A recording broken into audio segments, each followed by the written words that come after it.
नमस्ते साथियों, आपको बहुत बहुत आशीर्वाद। कैसे हैं आप लोग।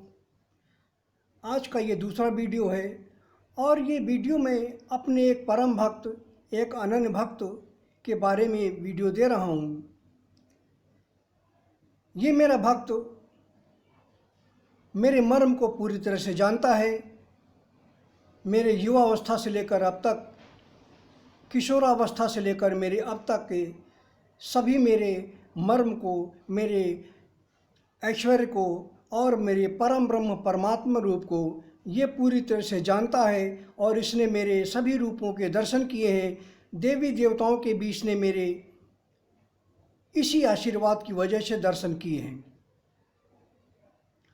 तो साथियों, जब देवी देवताओं को मैंने इनकी गलतियों की वजह से, इनकी कमियों की वजह से, इनके अहंकार की वजह से जब हमने दंडित करना शुरू किया और अपने इसी भक्त के माध्यम से जब ये मेरा भक्त मेरे आदेश पर आह्वान मेरा करता है और यज्ञ के माध्यम से जब मेरा परम आह्वान करता है और ये संकल्प लेता है कि मैं अगर परम योगेश्वर जी का अनन्य भक्त हूँ, उनके प्रति पूर्ण निष्ठा है, तो हे प्रभु, हे परम योगेश्वर जी, मैं आपके सत्य, धर्म और न्याय की रक्षा के लिए आपकी जो इच्छा है उसका मैं अनुसरण करूं और पूरी तरह से वो सशरीर साक्षात उसका पालन हो। इस तरह से जब ये मेरा अनन्य भक्त मेरा आह्वान करता है तो मैं अपने परम ऐश्वर्यमय रूप से प्रकाट्य करता हूँ अंतरिक्ष में और फिर सभी दुष्ट पापियों का संहार करता हूँ। ये मेरा परम ऐश्वर्यमय रूप देवी देवताओं के दर्शन के लिए भी अत्यंत दुर्लभ है। और इस रूप में जिस मैं परम अपने रथ पर विराजमान होता हूँ अंतरिक्ष में, वो मेरा परम रथ 14 अश्वों से जुता हुआ है, जिसमें 7 एक तरफ अश्व इंद्रधनुषीय, ये अश्व एक तरफ 7 जुते हुए हैं और दूसरी तरफ इंद्रधनुषीय 7 अश्व जुते हुए हैं, जो 14 लोकों के लिए के ये प्रतीक माने जाते हैं। 3 लोक 14 भुवनों का जो प्रतीक है उसके ये माने जाते हैं। और मेरे रथ में 4 पहिए हैं जो धर्म, अर्थ, काम और मोक्ष के प्रतीक हैं। और इस रथ पर, परम ऐश्वर्यमय रथ पर, मेरा जो सेवक है, परम सेवक है, अहंकार, वो मेरे चरणों में रहता है। वही मेरे इस रथ की कमान को संभालता है और मैं परम सौम्य रूप से, परम ब्रह्म रूप से, पूर्ण ब्रह्म रूप से, अपने परम तेजोमय रूप से, एक अक्षर ब्रह्म रूप से, निराकार रूप से जब मैं अंतरिक्ष में प्रकाट्य करता हूँ तो दुनिया की कोई भी शक्ति, चाहे ब्रह्मा हो, चाहे विष्णु हो, चाहे महेश हो, कोई भी हमारे तेज को सहन नहीं कर पाता है। और ये मेरा परम ऐश्वर्यमय रूप देवी देवताओं को भी अति दुर्लभ है दर्शन करने के लिए। मैं अपने परम योगमय चक्र का प्रयोग करता हूँ, धारण करता हूँ और ये मेरा रूप अत्यंत दुर्लभ है। तो जब मेरा भक्त मेरा आह्वान करता है तो कई बार ऐसा हुआ कि जब मेरे भक्त ने मेरा आह्वान किया और उस यज्ञ की धुनी जब 7 लोकों में पहुँचने लगी तो 7 लोकों में हाहाकार मचने लगा। उनको सबको संदेश मिलने लगा कि आप लोग तुरंत खाली करिए देवलोकों को, आप लोगों ने अहंकार का प्रदर्शन किया है, योगेश्वर जी की महिमा के विरोध में गए हैं, उनके प्रति आप लोगों ने अविश्वास किया है। इसलिए सत्य, धर्म, न्याय की रक्षा करना परम योगेश्वर जी का परम कर्तव्य है।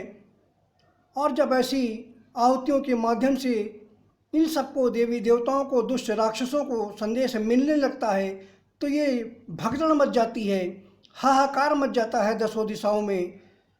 और ये फिर जो ध्वनि अंतरिक्ष में 10 दिशाओं में पहुंच रही होती है उसका पीछा करते हैं कि आखिर ये ध्वनि, ये आवाज़, आखिर ये कहाँ से संदेश आ रहा है। तो कई बार ये पीछा करते करते मेरे भक्त के क्षेत्र तक पहुंच गए और कई बार मेरे भक्त को नुकसान पहुंचाने की कोशिश की। उसके बाद हमने बांड लगा दिया कि मेरे भक्त जो मेरा आह्वान करता है, जो मेरा यज्ञ के माध्यम से जो मेरा परम आह्वान करता है, उस यज्ञ की धुनी मेरे उस यज्ञ के स्थान से नहीं बल्कि कई किलोमीटर दूर, और यहाँ तक मैंने व्यवस्था कर दी कि हिमालय की जो सबसे उच्चतम चोटी है वहाँ से मेरे यज्ञ की धुनी निकलेगी, प्रज्वलित होगी। तो अब यही होता है कि मेरे यज्ञ की धुनी हिमालय की जो उच्चतम चोटी है वहाँ से निकलती है, जिससे ये देवी देवता, राक्षसगण, दुष्ट पापीगण ये पता ही नहीं कर पाते कि आखिर ये यज्ञ की धुनी आ कहाँ से रही है। क्योंकि मेरे भक्त को कई बार इन दुष्ट देवी देवताओं ने और कई बार मेरे इन राक्षसों ने, कई बार भूत प्रेतों ने नुकसान पहुंचाने की कोशिश की है, और मेरे गांव के लगभग 5 लोगों की इन लोगों ने हत्या कर दी है, ये समझकर कि मेरे भक्त ही होंगे।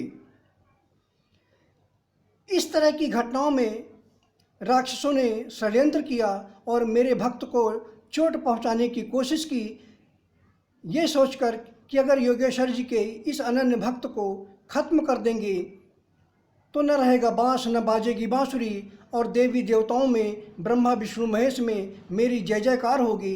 ये समझकर ये दुष्ट राक्षसगण जो है कि मेरे भक्त को नुकसान पहुंचाने की कोशिश करते थे, और कई बार ऐसा हुआ कि मेरे भक्त को नुकसान पहुंचाने के चक्कर में मेरे गांव के ही कई युवा का एक्सीडेंट करवा दिया, और एक्सीडेंट में कई सारे युवा, लगभग 4 युवा मेरे गांव के मारे गए।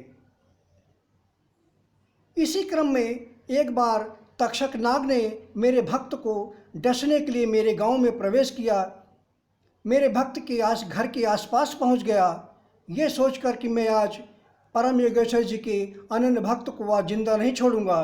लेकिन मेरा परम भक्त अपने घर की चारों तरफ जो मेरे यज्ञ की धुनी होती थी उसका वो लेपन करता था, उसको छिड़काव कर दिया था, और अपने शरीर में, माथे में त्रिपुंड लगाया हुआ करता था, जिसकी वजह से जब तक्षक नाग वहाँ पहुँचा तो उसने देखा कि उनके योगेश्वर जी के भक्त ने परम योगेश्वर जी का जाप कर रहा है, और उनके नाम की जो आहुति है, जो यज्ञ आहुतियाँ हैं, उसको उसने लेपन कर रखा है। तो वो तक्षक नाग मेरे भक्त तक नहीं पहुँच सका, और इसी क्रोध में उसने मेरे गांव की एक नाउन थी, जो नाव ठाकुर होते हैं, जो नाव थे, उसकी एक औरत को उसने जाकर डस लिया और उस औरत की मृत्यु हो गई। ये बात मुझे देवी देवताओं ने बताई।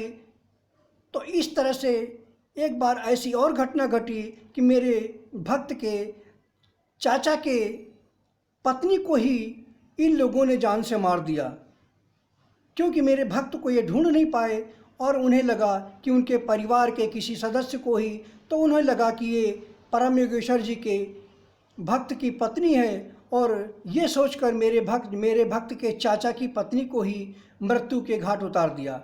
इस तरह से मेरे गांव के कई लोगों को इन दुष्ट पापियों ने, राक्षसों ने मृत्यु के घाट उतार दिया। कई बार एक्सीडेंट करवा दिए, कई बार सर्प ने डसने की कोशिश की। इस तरह से लगभग 5 लोगों की इन लोगों ने हत्या कर दी। मगर मेरा जो अनन्य भक्त है, उस मेरे अनन्य भक्त का इन लोगों ने कभी कोई बाल बाका नहीं कर सके। 1-2 बार ऐसी घटना घटी कि यज्ञ के हवन के इस पीरियड में जब वो कुछ सेकंड के लिए, कुछ देर के लिए उठा था यज्ञ वेदी से बाहर, तब इन लोगों ने एक बार कंस ने उसे झटका दे दिया था कमर में, और वो काफ़ी पीड़ित हो गया था। लेकिन मेरे तपोबल, मेरे परम योग माया और मेरे आशीर्वाद से जहाँ वो 6 महीने तक वो पीड़ित रह सकता था, मृत्यु भी हो सकती थी क्योंकि कंस ने उसे झटका दिया था, लेकिन मेरे आशीर्वाद से और मेरे प्रताप से वह 3 दिनों के अंदर ही मेरा भक्त ठीक हो गया। 2 दिन में ही वो मेरा भक्त चलने फिरने लगा और जल्दी वो रिकवर हो गया, पूरी तरह से ठीक हो गया। उसके बाद कंस को, उनके परिवार को हमने कठोरतम दंड दिया और उनको घोर नरक में भेज दिया। तो साथियों, इस तरह की घटनाएं घटित होती हैं और ऐसे व्यवहार ये लोग करते हैं। धन्यवाद। तो मैं अपने अनन्य भक्तों की हर हाल में रक्षा करता हूँ, कभी उनको चोट पहुँचने नहीं देता, उनके हर दुख तकलीफ को अपने ऊपर ले लेता हूँ। लेकिन मैं उनको नुकसान नहीं पहुंचने देता हूं। ये मेरे अत्यंत प्रेम, मेरे प्रति जो उनकी निष्ठा है, उनके लिए मेरा वरदान है। धन्यवाद।